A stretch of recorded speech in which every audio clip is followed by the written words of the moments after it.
enfant de Dieu. Alléluia. Amen. Alléluia. Amen. Tu n'es pas encore. Il y a cette possibilité. Tu peux être aussi fils de Dieu. Amen. Amen. Amen. Et si tu peux, c'est donc un espace de progrès, de cheminement à faire entre l'état d'enfant de Dieu et l'état de fils de Dieu. Amen. Et quand tu t'élèves de l'état, quand tu grandis de l'état d'enfant de Dieu, de l'enfant de Dieu à l'état de fils de Dieu, tu deviens alors le co-héritier de Christ. Alléluia. Amen. Co-héritier de Christ. Amen. Alléluia. Amen. Le co-héritier de Christ. C'est-à-dire que tu t'es élevé à l'état de fils de Dieu. Amen. Amen. Ça ne signifie pas que tu es devenu totalement le fils de Dieu lui-même, mais tu partages totalement son degré de conscience. Alléluia. Alléluia. On peut recevoir le Christ et demeurer à l'état d'enfance totale. D'enfance. On peut demeurer à l'état d'enfance. Exactement comme vous pouvez mettre au monde un Moïse ou un bébé Oria. Il ne grandit jamais. Alléluia. Il ne grandit jamais. Malgré le fait que physiquement, extérieurement, le corps a grandi. Mais spirituellement, il est toujours dans l'état d'enfance. Mais quand on reçoit le Christ, c'est pour grandir. La présence de Dieu doit s'accroître dans ta vie. Alléluia. Alléluia. Alléluia. L'apôtre Paul nous donne des exemples de ce que il peut arriver quand on canalise la présence de Dieu dans un niveau de plénitude très élevé. Amen. Amen. Amen. Amen. Amen. Et sur cette terre aujourd'hui, nous voyons des êtres humains qui, par leurs efforts personnels, par leur discipline personnelle, par leur envie de suivre les pas de Jésus-Christ, sont parvenus à un niveau où ils ne sont plus des enfants spirituels. Amen. Ils ne sont plus des enfants simplement. Ils ne sont plus à l'état d'enfance spirituelle. Alléluia. Alléluia. Donc, le message de Dieu pour toi, à cette occasion, c'est que tu prennes conscience que tu as pour mission de grandir dans sa présence continuellement. Amen. Amen. Tu as pour mission de développer la présence de Dieu continuellement dans ta vie. Amen. Pour passer de l'état d'enfance à un état de maturité. Alléluia. Alléluia. Dieu t'a créé pour avoir avec toi des relations de père à fils. Alléluia. Pas simplement des relations de père à enfant. Alléluia. Alléluia. L'enfant, c'est celui qui est là tout le temps en train de demander. Hein? Il ne prend pas des initiatives. Ce n'est qu'un bébé. Il est là, il attend qu'on lui donne tout. Amen. Amen. L'apôtre Paul parlait, je me souviens d'un épisode de la Bible où l'apôtre Paul est revenu rencontrer certaines des personnes à qui il avait apporté la parole. Il y a bien de cela longtemps. Mais il les a rencontrés, il leur a dit, là je suis en train de paraphraser, il leur a dit, j'ai l'impression que vous êtes encore au niveau où vous ne devez prendre que du lait, de la nourriture liquide. Amen. De la nourriture liquide. Vous n'êtes pas encore au niveau où vous pouvez prendre de la nourriture solide. Alléluia. Alléluia. Le but de tout chrétien, ton but en tant que chrétien, c'est de passer de l'enfance où on te donne simplement de la nourriture liquide, comme au bébé à qui on donne le biberon, à un état où tu peux mâcher de la nourriture spirituelle. Alléluia. Alléluia. Et ça demande que tu prennes ton cheminement spirituel comme un cheminement où tu dois progresser. Tu dois progresser continuellement. Tu dois progresser continuellement dans la présence de Dieu. Alléluia. Alléluia. Que ce progrès soit ton partage de plus en plus au nom puissant de Jésus-Christ. Amen. Amen. Amen. Donc, tu as ta part de responsabilité à faire. Tu es le prince. Tu es le prince héritier. Tu es la princesse héritière du royaume de Dieu, de tout le royaume de Dieu. Amen. Mais ta mission maintenant, c'est de grandir pour ramener ce royaume à être de plus en plus une réalité. Une réalité dans ta vie quotidienne. Alléluia. Alléluia. Dieu a dit, tu es son héritier. Mais est-ce que tu te sens héritier? Est-ce que tu mènes la vie d'un héritier d'un Dieu qui a créé la vie, qui a créé l'univers, qui a créé tout? Amen. Est-ce que quand on regarde la vie de la plupart des chrétiens, est-ce que cela reflète la vie que doit être la vie d'un prince du Dieu, de l'unique Dieu, créateur de l'univers? Amen. Amen. Quand tu vois la vie de l'enfant du président de la République, c'est donc, tu n'as pas besoin qu'on te dise que c'est l'enfant du président de la République. Amen. Quand tu vois la vie d'un roi, le roi d'Arabie Saoudite, est-ce qu'on a besoin de te dire que ça c'est l'enfant d'un roi? Ça, toute sa vie, son attitude exulte la royauté. Amen. Amen. C'est ce que Dieu veut t'amener sur cette terre, à exulter dans tous les plans, sur tous les domaines, la royauté du royaume du ciel. Amen. Amen. Amen. Et en grande partie, cela dépend de toi. Parce que si cela ne dépend que de Dieu, la mission a été déjà accomplie. Quand tu as reçu le Christ, il a relâché déjà dans ta vie toutes sortes de bénédictions. Amen. La parole te dit que vous avez été bénis dans les lieux célestes de toutes sortes de bénédictions. Amen. À partir du moment où tu reçois le Christ, tu as déjà toutes les bénédictions disponibles. Maintenant, tu dois libérer ces bénédictions dans ta vie. Amen. Et cela dépend en partie de ta foi, comme nous avons dit. De ta foi. Dis, j'ai la foi. J'ai la foi. Que toutes les bénédictions ont été déjà relâchées dans le lieu céleste et qui ne dépendent que de moi de les accepter. Amen. Amen. Amen. Amen. Amen. Nous l'avons vu également qu'accepter, ça signifie parfois aussi demander. Demander.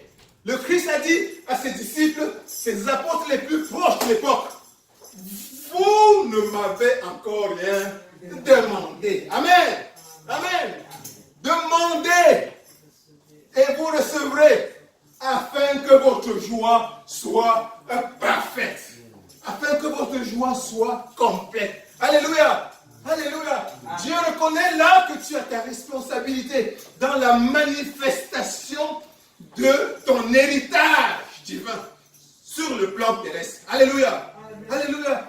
Et cette responsabilité peut simplement parfois se limiter à demander. Demander. Il faut demander sans cesse. Demander sans cesse. Amen. Amen. Amen. Amen. Mais plus loin encore, Dieu lui-même te dit qu'il faut savoir demander. Vous demandez et vous ne recevez pas parce que vous demandez mal. Alléluia. Donc, il y a une façon de demander aussi. Alléluia. Une façon de demander. Il ne suffit pas de demander, il y a une façon de demander. Et parfois nos besoins, nous devons parfois examiner la substance de nos besoins. Est-ce que tu es en train de demander du point de vue de Jésus-Christ? Vous demandez et vous ne recevez pas. Parce que vous demandez mal. Demandez au nom de Jésus-Christ. Alléluia.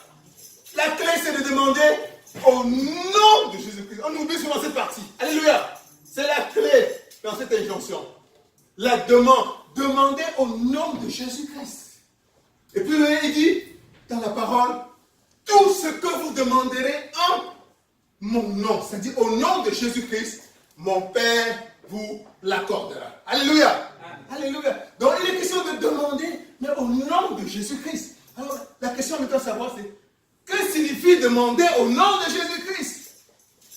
Tu ne peux demander au nom de quelqu'un, tu ne peux te présenter au nom de quelqu'un que si tu acceptes cette personne dans ta vie, que si tu es le disciple de cette personne, que si tu représentes cette personne. Alléluia. Alléluia. L'ambassadeur, quelqu'un qui se présente au Cameroun comme ambassadeur des États-Unis, c'est parce qu'il a une lettre d'accréditation du président des États-Unis. Amen. Et ils peuvent se présenter partout, dire, je suis ici au nom du président des États-Unis. Et on va le recevoir comme tel, on va le recevoir, lui donner tous les hommages du au pays qu'il représente, dû au président des États-Unis. Amen.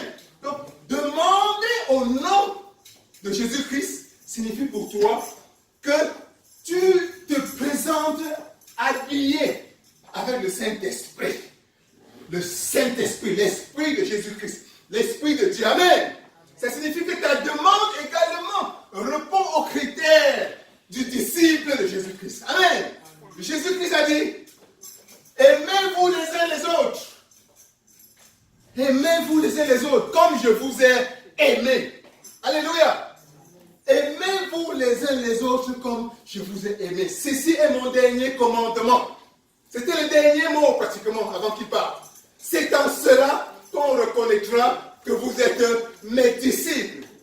Qu'est-ce que ça signifie pour nous? C'est que quand tu te présentes à Dieu, quand tu présentes une demande à Dieu, cela doit être une demande qui est emplie de l'amour du Christ. Que l'amour du Christ apporte. Alléluia. Alléluia. Et une demande présentée avec l'enveloppe, avec l'onction de l'amour est une demande totalement différente d'une demande présentée uniquement sans le Christ. Une demande présentée avec la chair. Alléluia. Les demandes avec la chair, ce sont celles-là qui ne sont jamais reçues par Dieu. Amen. Et on dit que Dieu a les yeux fermés, ou bien Dieu a les oreilles fermées. Amen. Ou certaines de ces demandes tardent trop à venir. Amen. Ce sont des demandes parfois posées avec la passion, comme dit la Bible. Vous ne recevez pas parce que vous demandez avec passion. La passion vient de la chair. Amen. Mais si, avant de demander, tu t'habilles du Christ, tu demandes au nom de Christ, automatiquement ta demande va être imprégnée de l'onction du Saint-Esprit, de l'onction du Christ. Et ta demande peut complètement changer.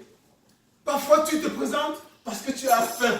Alléluia. Moi, Dieu, voilà, il n'y a rien à manger sur ma table pour mes enfants aujourd'hui. C'est très difficile. Mais voilà, qu'en est-il de la même demande posée avec l'onction du Christ, avec l'onction de l'amour? L'onction de l'amour va t'amener à comprendre que mon voisin aussi n'a pas mangé aujourd'hui. J'ai remarqué. Et hier, il n'a pas mangé aujourd'hui. Il n'a pas mangé. Dans mon quartier, je connais beaucoup d'orphelins qui ont de la peine même à avoir le 1 centième de ce que je mange. Amen. Plutôt que de demander à Dieu de te donner ton repas pour toi et tes enfants à midi, ta prière peut devenir maintenant une prière où tu inclus ton voisin. Amen. Où tu inclus l'orphelinat de ton quartier. Amen. Tu inclus tous les homeless, c'est-à-dire tous ceux qui n'ont pas de maison et que tu rencontres à l'endroit de journée. Alléluia. Tu te demanderas plutôt au Père, plutôt de dire, Père, donne-moi suffisamment de moyens, donne-moi l'intelligence de mettre sur pied une structure, une chaîne de restaurants comme McDonald's, qui sera essentiellement dédiée à nourrir ceux qui ont faim. Alléluia. Voilà une prière différente. Voilà une prière qui ne peut pas laisser Dieu indifférent. Amen. Amen. Une prière que Dieu ne peut que recevoir parce qu'il voit l'amour dans ton cœur. Il voit le désir sincère, le désintéressement. Il voit le sens du service. Tout ce que le Christ a incarné dans cette vie. Il voit l'humilité. Il voit l'oubli de toi-même. Est-ce que ça signifie que quand tu vas avoir cette chaîne de restaurants, tu ne vas pas aussi manger? Au contraire, ta table sera plus que fournie. Amen. Mais au-delà de ce que tu imaginais, si tu ne demandais que le petit repas de la journée à ton Père. Alléluia. Alléluia. Voilà ce que c'est que demander au nom de Jésus-Christ. Amen. Ce n'est pas simplement de prononcer au nom de Jésus-Christ, même si c'est efficace, mais c'est l'état d'esprit. Amen. L'état d'esprit, là où tu ancres ta demande, qui est important, l'ancrer dans l'esprit de Jésus-Christ, dans l'Esprit Saint, dans l'Esprit de Dieu, et élever une prière à partir de la voix même de Dieu. Amen. Amen. Donc dis à quelqu'un, apprends à demander. Apprends à demander. Apprends à demander. Apprends à demander. Dis-lui, apprends à demander. Apprends à demander. Amen. Et nous voyons également plus loin dans la Bible que la demande, c'est pas demander aussi ça prend. C'est un fait, demander ça prend. Mais comment demander? La parole de Dieu te dit que en toutes choses, tu as des besoins continuels qui bombardent ton cœur. Tu as des besoins continuels.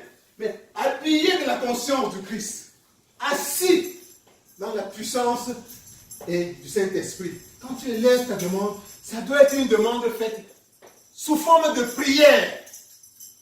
La parole de Dieu te dit, en toutes choses, présente tes prières, en toutes choses, présente tes besoins à Dieu, pas des prières. Alléluia. Alléluia. Je crois que ça c'est dans Philippiens. Dans Philippiens, en toutes choses, présente tes besoins à Dieu par des prières. Alléluia. Par des prières et des actions de grâce. Alléluia. Alléluia. Donc, les besoins sont naturels, mais les besoins doivent être présentés à Dieu sous forme de prière. Pas n'importe comment. Amen. Tu ne peux pas être en train de bavarder avec tes amis et subitement, voilà, tu émets une idée et tu te dis que parce que tu as mis Dieu devant, Dieu a reçu ta demande. Amen. Amen. Il y a un protocole. Voilà le mot. Il y a un protocole pour adresser une demande à Dieu. Amen. C'est la prière. La prière. Alléluia. Dis la prière. La prière. La prière. La prière est le moyen pour élever une demande vers Dieu. Alléluia. Alléluia. La prière est le moyen pour élever une demande à Dieu. C'est un protocole. C'est comme si tu veux demander un emploi. Il y a quelques années au Cameroun, je crois que je venais terminer avec l'université, j'étais sans emploi et ma mère m'a dit, je connais mon beau-frère, il a épousé ma cousine maternelle, il est le directeur de l'imprimerie nationale. Ça, c'était un grand poste à l'époque. L'ancien président était encore là. Alors, j'arrive, c'était l'époque où il y avait l'autorité au Cameroun. Donc, quelqu'un pourrait te dire, je te mets là, et personne ne pourrait ouvrir la bouche pour contredire. Il me dit, va à Yaoundé et rencontre ce beau-frère. D'autant plus qu'il y a un mois, j'étais là-bas pour bercer son enfant, l'enfant de ma cousine qui venait d'accoucher. Donc, il a une claire image de moi. Dis-lui que c'est moi qui t'envoie et que tu es sans emploi. Alors, j'arrive à la maison de mon oncle pour la première fois, une grande villa quelque part à Bastos. J'arrive et il n'est pas là dans la journée, il est encore au boulot. Et sa fille, sa femme, qui est ma cousine, ma petite cousine, me demande de m'asseoir. Et le soir, cet oncle arrive et je lui présente ma situation. Je lui dis, je suis là, je viens de finir avec l'université et je suis sans emploi depuis plus d'1 an déjà. Qu'est-ce que tu peux faire pour moi? Et il me regarde.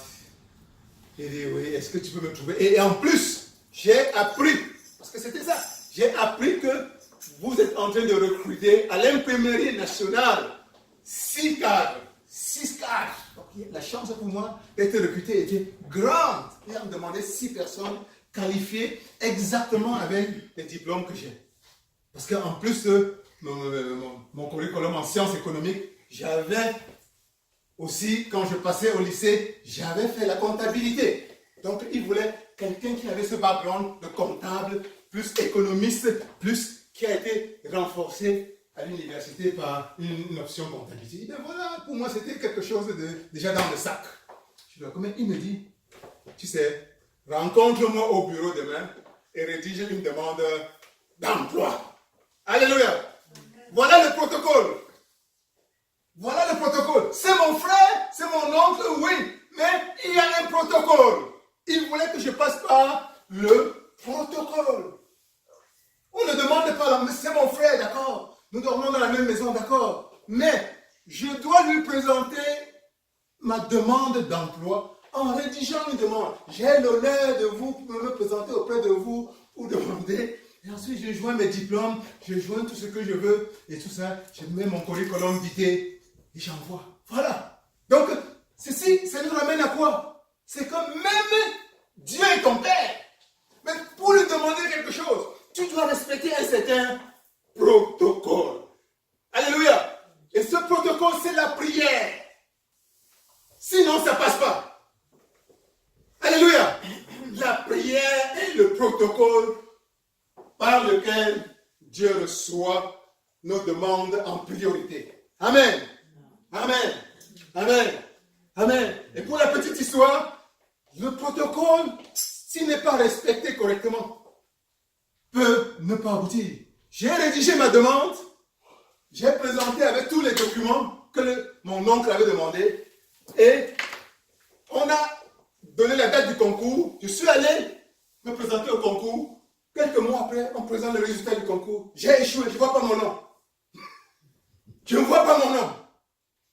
Vous voyez? Donc, même en suivant le protocole, je ne sais pas quel aspect du protocole j'ai brûlé. Vous voyez? Donc, je ne sais pas quel aspect du protocole je vais brûler. Ma demande a échoué finalement. Et c'est la même chose qui peut arriver avec Dieu. Ce n'est pas parce qu'il a dit qu'il faut prier que toutes les prières doivent être nécessairement reçues. Il y a encore, il faut apprendre à prier. Amen. Il y a des bonnes et il y a des mauvaises prières. Alléluia. Alléluia. Alléluia. Alléluia. On demandait à Jésus-Christ dans la parole, on lui a demandé un jour, je crois que c'était dans Luc chapitre 6, verset 6, on lui a dit, ses apôtres lui ont dit, un jour, Jésus-Christ était en prière. Et ses apôtres, un de ses apôtres lui a dit, Père, apprends-nous à prier. Alléluia. C'est dans Luc chapitre 11, verset 1 à 4. Luc chapitre 11, verset 1 à 4. Alors voilà Jésus-Christ qui est en prière. Un de ses disciples vient lui dire, apprends-nous à prier. Alléluia. Dis à quelqu'un, la prière s'apprend. La prière s'apprend. Il ne suffit pas de s'agenouiller là et parler. Tu dis que tu es en prière, tu es en train de prier. Et le disciple, l'apôtre qui demandait à Jésus-Christ de lui apprendre à prier, ça ce sont des juifs. Les juifs depuis des millénaires ont une tradition spirituelle profonde. Ça c'est des gens qui prient. Pour eux, depuis Abraham, Dieu est réel pour eux. Amen. Et voilà qu'un de ses enfants, qu'un de ses fils demande à Jésus, apprends-nous à prier comme Jean apprenait à ses disciples. Alléluia. Ils avaient compris que leur prière, Dieu prie, Jésus-Christ prie différemment. Amen. Amen. La prière s'apprend. On doit s'adresser à Dieu par des prières. Mais il faut savoir comment prier. Alléluia. Alléluia. Et le Christ n'a pas dit non, la prière ne s'apprend pas. Non, le Christ immédiatement s'est mis à leur apprendre. Parce que quand une telle demande à Dieu est immédiatement suivie de réponse. Dieu, le Christ, s'est immédiatement mis à leur apprendre comment effectivement prier pour avoir les bons résultats. Amen. Amen. Et d'où la fameuse prière, la célèbre prière, la plus grande prière, le Notre Père. Amen. Amen. Il a dit, quand vous priez, dites, Notre Père qui est aux cieux, que ton nom soit sanctifié, que ton règne vienne, que ta volonté soit faite sur la terre comme au ciel. Amen. Amen. Voyez déjà comment un chrétien mature que tu es, ou bien que tu es en passe de devenir, doit prier. Amen. Amen. Amen. Il y a une série d'affirmations puissantes. Il n'y a aucune faiblesse dans cette prière. Notre Père qui est aux cieux, il glorifie, il élève Dieu. Amen.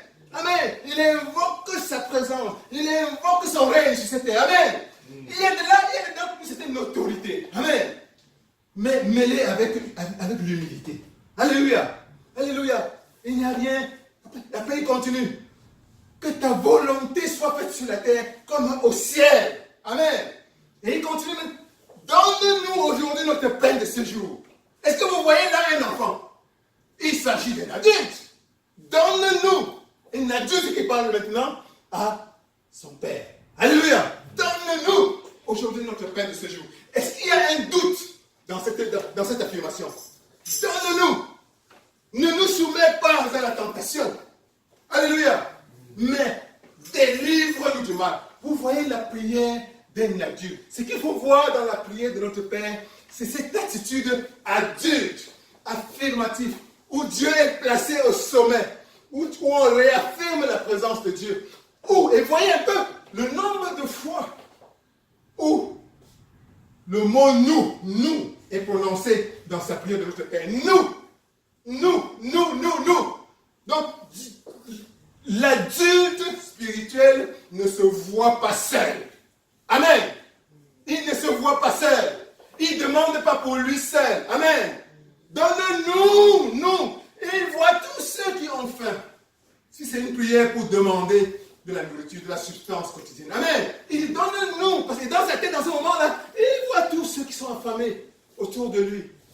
Donne-nous un abri, Père. Donne-nous un travail, Papa. Donne-nous la force. Donne-nous l'intelligence. Donne-nous de l'argent. Donne-nous un abri. Amen. Amen. Amen.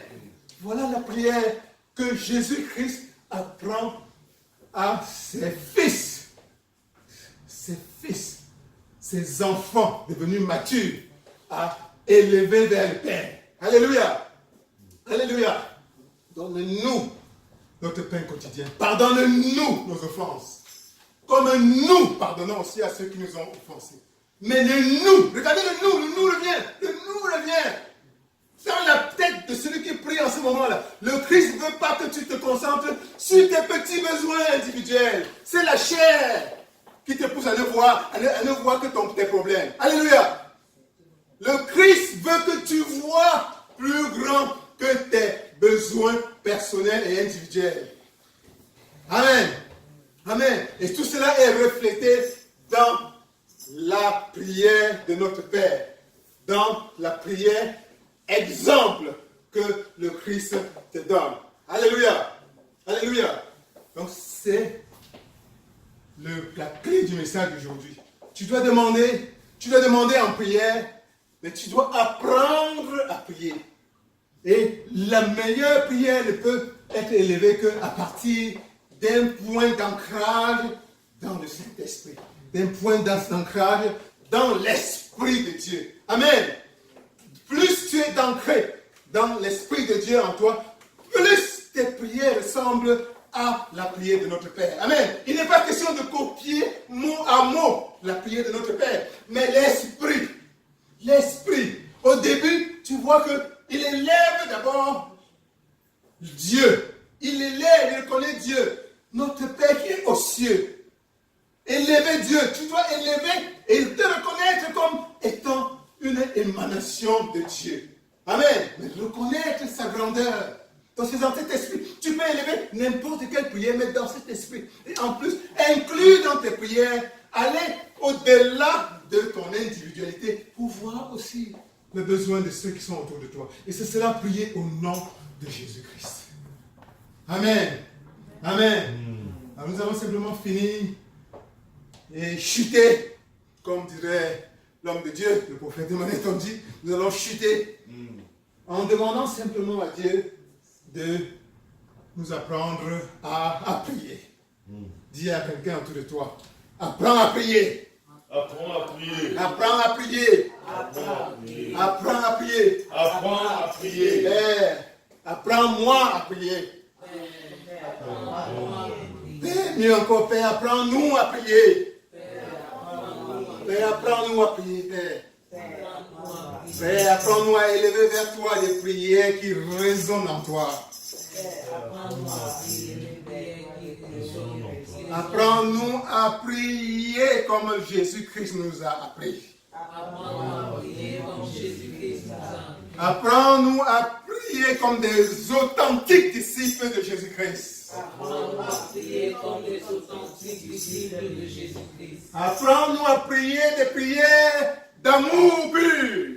Apprends-nous à prier des prières d'amour pur. Apprends-nous à prier des prières de service. Apprends-nous à prier des prières de service. Apprends-nous à prier des prières désintéressées. Apprends-nous à prier des prières désintéressées. Apprends-nous à prier des prières qui pensent aussi aux besoins des autres autour de nous. Apprends-nous à prier des prières qui pensent aussi aux besoins des autres. Amen. Amen. Amen. Que Dieu vous bénisse. Que Dieu vous bénisse. Que Dieu vous bénisse.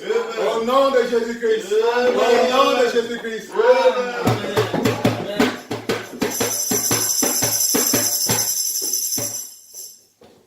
Quand tu pries selon Jésus-Christ, tu fais des prières constructives. Yes. Quand tu pries selon Jésus-Christ, tes prières portent et vont plus loin encore. Quand tu pries selon Jésus-Christ, tes prières sont exaucées. Alléluia. Quand tu pries selon Jésus-Christ, quand tu t'appuies sur la parole de Dieu, quand tu prends ton point d'ancrage dans le Saint-Esprit, le Saint-Esprit vient et te révèle même ce que toi-même tu ne connaissais pas. On a dit la semaine passée que souvent tu peux demander un X, pourtant tu as plutôt besoin d'un Y. Mais quand tu pries selon l'Esprit de Dieu, l'Esprit de Dieu vient et te révèle lui-même ce que tu dois demander au Père. Et t'apprends la bonne méthode pour t'approcher de ton Père. Alléluia. Alléluia. Alléluia. Alléluia. Amen. Laisse la tête et dis Seigneur, je te bénis pour ta parole. Continue à bénir ton serviteur, continue à le fortifier, continue à le remplir. Au nom de Jésus, prions. Nous te bénissons pour ta parole. Nous te bénissons, Seigneur, parce que tu nous as parlé, parce que tu nous as dit, Seigneur, que nous ne t'avons encore rien demandé. Et tu nous as montré le cheminement, Seigneur. Papa, comment te demander? Quoi te demander? Comment sur quoi s'appuyer pour te demander, Seigneur? Comment formuler le sujet de prière? Papa, nous te disons merci. Nous te disons merci, Seigneur. Merci même pour ton serviteur, le révérend pasteur Kazan, qui a relâché ta parole. Continue, Seigneur, à le remplir. Continue, Seigneur, de te gloire à le bénir. C'est au nom puissant de Jésus que nous avons prié, Père. Amen. Amen. Dorénavant, tu sais comment prier. Alléluia. Alléluia. Nous allons prier maintenant. Nous allons passer à notre moment des offrandes. La parole de l'Éternel dit que tu ne viendras pas dans la maison de l'Éternel les mains vides. Les mains vides. Et puisque tu es dans la maison de l'Éternel, remplis ta main de son offrande et viens donner pour sa gloire au nom de Jésus. Nous invitons la révérende générale Fekina qui va venir nous conduire dans les offrandes. Amen. Donne ton offrande en dansant, donne ton offrande étant content, étant heureux, parce que c'est à Jésus que tu donnes. Amen. Au nom de Jésus. Amen. Amen. Amen. Quand tu donnes à qui? À Jésus.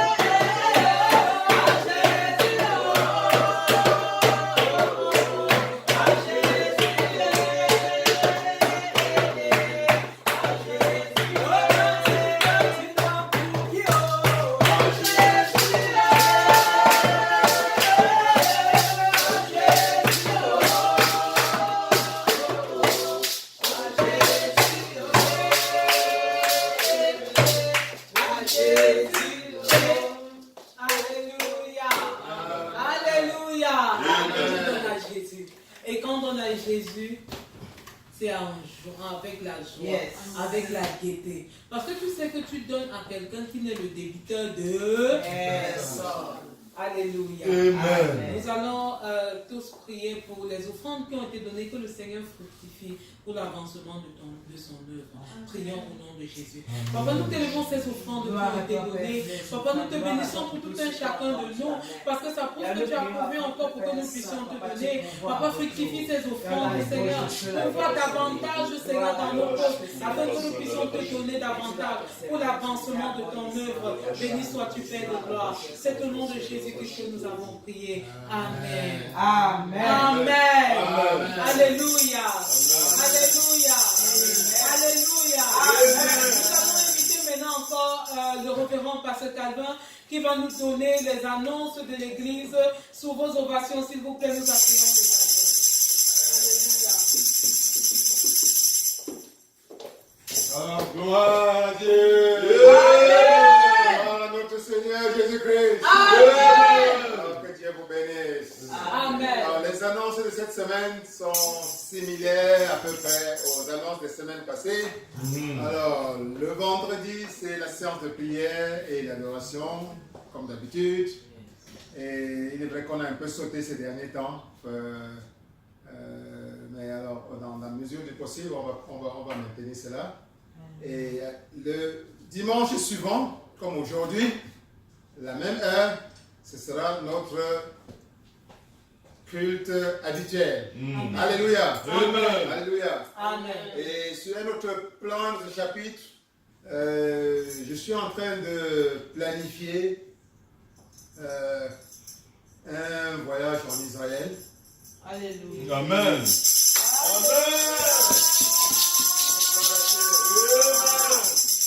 Voilà, c'était un voyage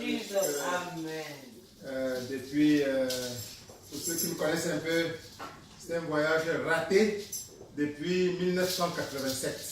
En 1987, j'avais payé déjà mon billet, j'avais déjà tout payé. J'allais en voyage, en séjour en Israël. En 87, ça fait combien d'années 87? Ça fait... Hein? Tu as 29 ans. 29 ans déjà. Seulement 29 ans? 29 ans. Et j'arrive à Paris. Au moment de faire les formalités, les gens me disent, comme c'était des voyages organisés, les gens me disent, oh, c'est annulé. Ça a été annulé et il fallait un quota, c'est un nombre de personnes pour que le voyage soit financièrement rentable pour le groupe qui organisait. Ils me disent, c'est annulé. Mais ils me disent, voilà, mais qu'est-ce que tu veux? Est-ce que tu peux... Il y a le voyage pour aller en Égypte qui est disponible. Est-ce que tu vas en Égypte? Mais ça va te demander un peu plus d'argent. Et moi, j'ai dit, ben, pourquoi pas? Vous savez ce que représentait l'Égypte dans la tradition spirituelle. Vous savez, l'Égypte, c'est là où Moïse, le grand prophète Moïse, a été élevé. Je vois tout ce que représentent les pharaons, toute la communauté, Jacob et tout, et Joseph. Je dis, ben voilà, je sais que l'Égypte a toujours été comme une espèce d'endroit que j'aimerais visiter.